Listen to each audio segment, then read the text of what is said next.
And he said, "Go forth and stand upon the mount before the Lord." And behold, the Lord passed by, and a great and strong wind rent the mountains, and broke in pieces the rocks before the Lord. But the Lord was not in the wind. And after the wind an earthquake, but the Lord was not in the earthquake. And after the earthquake a fire, but the Lord was not in the fire. And after the fire a still small voice. And when Elijah heard it, he wrapped his face in his mantle and went out and stood at the entrance of the cave.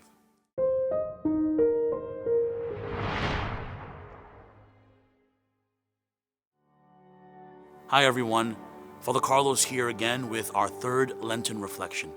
Today I'd like to reflect on our need for silence and solitude in our lives. I love that beautiful Old Testament story where God sends Elijah up Mount Horeb to encounter him. The first book of Kings tells us that there was an earthquake and then a strong wind and then a fire, but God wasn't in any of those. Finally, there was a still, small voice, and that's where God was. That story says something to us about how God chooses to communicate with us. That still, quiet whisper can only be heard if we are quiet, if we find time for silence in our own lives.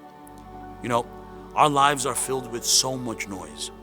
From the moment we wake up, the alarm clock goes off, there's noise. We turn on the TV, noise. The radio, noise. Our favorite music app, noise. We get in the car, noise. We hop on the bus or on the train, earbuds go in, noise. Everywhere we go, there's tons and tons of noise. No wonder we have trouble hearing God. The 16th century mystic St. John of the Cross once wrote, "God's first language is silence." Isn't that interesting?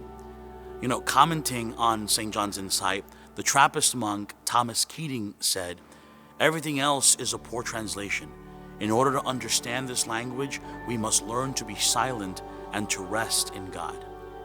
Now, some of us like the idea of silence and some of us don't.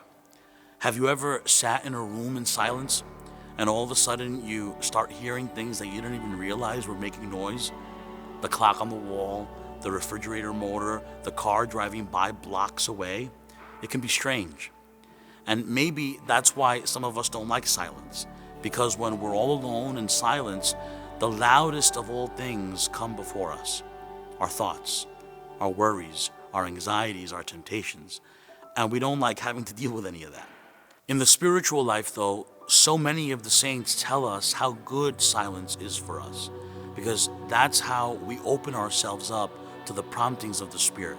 Silence is how God talks to us. Silence is how God helps us to persevere in His grace. So I encourage you this Lent to find some time for silence.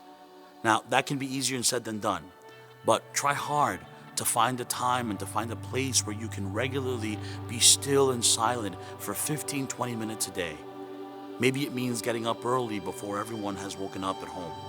Maybe it means making regular visits to the Blessed Sacrament and sitting there in silence, face to face with the Lord.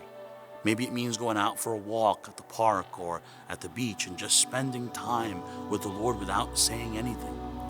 The saints guarantee us that this will change our lives, that it will transform our relationship with God. It might be difficult at first and even awkward, but it's so important that we disconnect from all the noise in our lives and listen for that gentle whisper of God's voice calling out to us, revealing Himself and revealing His will to us.